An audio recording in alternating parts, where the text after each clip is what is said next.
Waalaikumsalam warahmatullahi wabarakatuh. Oke, selamat pagi teman-teman. Pagi, Bu. Oke, bagaimana kabarnya hari ini? Baik, Bu. Alhamdulillah. Oke, di pagi hari yang cerah ini, apakah di kelas 9 ada yang tidak hadir atau hadir semua? Hadir semua. Semua. Baiklah. Nah, untuk mengawali pembelajaran hari ini, mari kita berdoa terlebih dahulu agar kita diberi kemudahan dan juga kelancaran dalam belajar. Berdoa lebih kuat. Bismillahirrahmanirrahim. Raditu billahi rabba wa bil islami dina wa bi Muhammadin nabiyya wa rasula. Rabbi zidni ilma warzuqni fahma. Amin ya rabbal alamin. Oke. Nah, teman-teman, selanjutnya sebelum kita mulai pembelajaran, Ibu mau tanya nih, apakah kalian sudah siap untuk belajar bersama Ibu? Siap, Bu. Oke. Nah, karena kalian sudah siap, mari kita mulai pembelajaran hari ini. Dengan yang pertama, Ibu akan menyampaikan tujuan pembelajaran hari ini. Jadi, kita hari ini tuh akan belajar tentang apa? Nanti kalian akan belajar mampu memahami dan juga mengidentifikasi struktur teks prosedur yang runtut dan juga benar. Nah, sebelum kita mulai ke pembelajaran, Ibu ada pertanyaan pemantik untuk teman-teman. Nah, teman-teman, apakah kalian pernah melihat video tutorial YouTube untuk membuat sesuatu? Pernah, Bu. Oke, berarti biasanya membuat tutorial apa? Melihat apa? Aku suka masa-masa itu baby, Bu. Oke, luar biasa. Iya. Nah, dalam video tutorial tersebut pasti kan ada langkah-langkah ya untuk Mbak Oriana membuat kegiatan tersebut. Nah, oleh karena itu hari ini tuh kita akan belajar tentang teks yang berkaitan dengan langkah-langkah, yaitu tentang teks prosedur. Nah, kita mulai dari definisinya terlebih dahulu. Apa sih sebenarnya itu teks prosedur? Jadi teks prosedur itu adalah teks yang berisi tentang penjelasan ketika kita melakukan atau membuat sesuatu melalui langkah-langkah yang disusun secara runtut, jelas, dan juga sistematis, sehingga tujuan yang kita inginkan itu dapat tercapai dengan benar. Nah, selanjutnya hari ini kita akan masuk pada inti materi kita, yaitu struktur teks prosedur. Ada berapa anak-anak? Apa saja? Judul, tujuan, alat dan bahan, langkah-langkah. Oke. Nah, kita mulai dari struktur teks prosedur yang pertama, yaitu judul.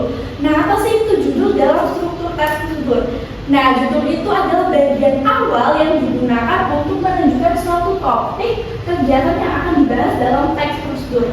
Nah, biasanya judul itu ditulis dengan singkat, jelas, padat, dan juga menarik agar kita dapat mengetahui tujuan dari teks prosedur yang dijelaskan. Biasanya contoh dari teks prosedur itu cara mematikan komputer yang baik dan benar. Kemudian apalagi bagian? Cara menyalakan televisi. Oke, benar. Nah, selanjutnya masuk pada struktur yang kedua, yaitu ada tujuan yang berisi tentang informasi tentang hasil atau sasaran yang ingin dicapai melalui prosedur yang dilakukan. Nah, biasanya bagian ini itu menjelaskan tentang apa yang akan dibuat, apa yang dilakukan, dan juga hasil akhir yang akan dicapai. Nah, selanjutnya itu ada alat dan bahan. Coba Mbak Pawa bisa dibacakan sebentar. Alat dan bahan bagian yang berisi daftar alat dan bahan yang diperlukan untuk melakukan suatu kegiatan atau membuat sesuatu. Oke, baik, benar ya. Jadi struktur teks prosedur itu ada alat dan bahan, dan biasanya disebut dengan material. Nah, biasanya kalau misalkan kita akan membuat cara membuat teh manis yang baik dan benar, biasanya alat dan bahannya apa aja? Ada metode teh, sendok, kemudian bahannya ada teh. Oke, benar sekali. Nah, selanjutnya itu ada langkah-langkah yang termasuk dalam struktur teks prosedur bagian inti, yaitu urutan kegiatan yang harus dilakukan secara sistematis, jelas, dan juga berurutan. Jadi dari awal hingga akhir, sehingga tujuan yang inginkan itu tercapai dengan benar. Sampai sini dapat dipahami? dapat, Bu. Oke. Nah, itu ada contoh dari struktur teks prosedur. Nah, kita bisa identifikasi bersama terlebih dahulu ya. Coba perhatikan kalimat ini. Cara membuat tempat pensil dari botol plastik bekas ini termasuk struktur teks prosedur pada bagian judul.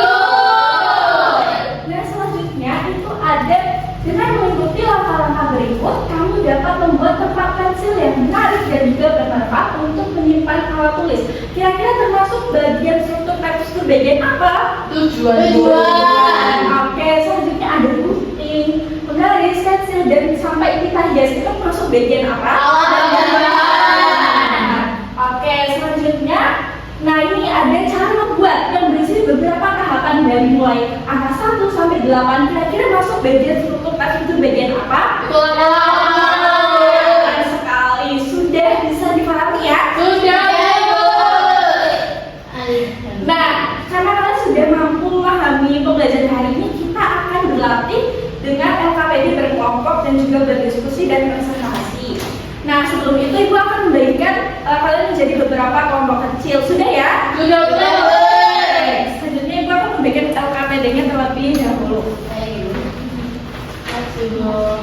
Oke, sebentar. Nah, selanjutnya ini kan ada LKPD yang berisi tentang kegiatan berkelompok. Nanti kalian mengerjakan LKPD ini dengan kelompok kalian berdiskusi. Karena kita materinya tentang identifikasi struktur teks prosedur.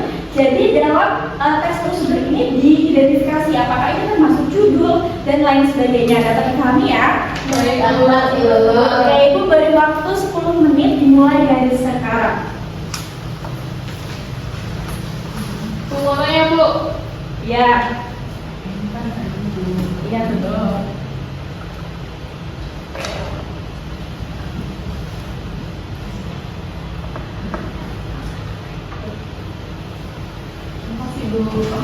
Bang Maula ada kesulitan Bang Maula? Tidak Ibu. Oh, beda. Oke. Mbak Sofia? Yang ini Bu. Oh, yang ini. Iya, ini nanti didiskusikan ya. Oh iya, oke. Anak-anak, apakah sudah selesai mengerjakannya? Sudah Bu. Oke, sudah ya. Baik, Ibu minta salah satu kelompok kalian bisa maju ke depan untuk memperlihatkan hasil diskusi kalian. Kelompok 1 Bu. Oke, boleh Nadia maju ke depan. Assalamualaikum warahmatullahi wabarakatuh. Waalaikumsalam warahmatullahi wabarakatuh. Saya perwakilan dari kelompok 1 akan membacakan dari hasil diskusi kami. Itu yang pertama itu judulnya, judul dari teks ini yaitu cara membuat rak buku mini dari kardus bekas. Kemudian tujuannya itu rak buku mini dapat digunakan untuk menyimpan buku pelajaran, buku cerita maupun alat tulis sehingga meja belajar menjadi lebih rapi dan juga tertata. Nah, kemudian ada alat dan bahan. Alatnya itu ada gunting, cutter, penggaris, pensil, dan juga kuas. Bahan-bahannya itu ada 2 lembar kardus bekas, lem tembak, lakban, kertas kado. Nah, kemudian langkah-langkahnya yang pertama itu siapkan semua alat dan bahan yang diperlukan. Kedua, bersihkan kardus bekas agar terbebas dari debu. Kemudian diamkan beberapa saat hingga lem benar-benar kering. Dan yang terakhir, rak buku mini dari kardus bekas siap digunakan untuk menyimpan buku, alat tulis, dan barang-barang kecil lainnya. Oke, terima kasih Mbak Dia bisa duduk kembali ke depan. Kembali ke tempat duduk. Oke, karena Mbak Dia sudah berani maju ke depan, Ibu kasih hadiah. Terima kasih Ibu. Oke, benar ya apa yang disampaikan oleh Mbak Dia tadi bahwa diskusinya sudah bagus dan benar, kemudian ketepatan jawabannya juga sesuai dengan tujuan pembelajaran hari ini. Oke, nah karena kita sudah di penghujung jam pembelajaran, mari kita refleksi sebentar. Jadi apa sih struktur teks dulu, ada apa aja? Ada judul, tujuan, ada bahan, Oke, benar sekali. Nah, karena kita sudah di penghujung jam pembelajaran, mari kita berdoa terlebih dahulu untuk menutup pembelajaran hari ini. Berdoa dimulai.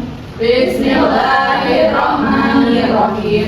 Wal asri Innal insana lafi khusrin illa alladziina aamanu wa 'amilus shalihati wa tawashaw bil haqqi wa tawashaw bis sabri. Rabbana atina fid dunya hasanah wa fil akhirati hasanah wa qina adzabannar. Amin ya rabbal alamin. Oke, terima kasih anak-anak untuk pembelajaran hari ini Ibu cukupkan. Teman-teman bisa belajar untuk minggu depan tentang kaidah pembahasan teks prosedur ya. Oke, pembelajaran ini Ibu cukupkan. Terima kasih. Wassalamualaikum warahmatullahi wabarakatuh.